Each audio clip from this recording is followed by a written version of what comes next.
مریم نواز اور اماراتی صدر کی ذاتی تصاویر، ویڈیوز بنانے والے 3 ملزمان کو دھر لیا گیا۔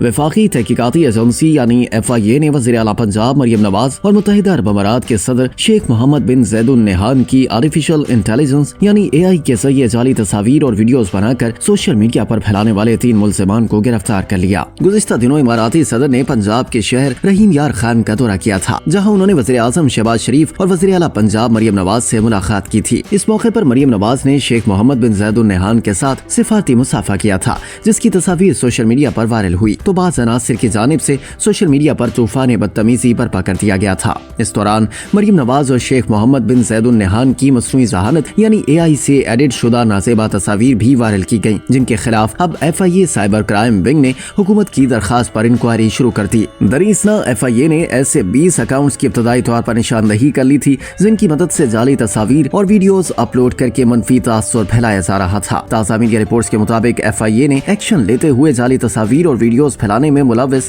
3 ملزمان کو حراست میں لے لیا ہے۔ حکام کے مطابق FIA نے جن ملزمان کو گرفتار کیا ہے، انہی کے اکاؤنٹ سے فیک تصاویر اور ویڈیوز سوشل میڈیا پر اپلوڈ کر کے منفی تاثر پھیلایا جا رہا تھا، جبکہ مزید ملزمان کی گرفتاری کے لیے تحقیق اور تفتیش کا عمل جاری ہے۔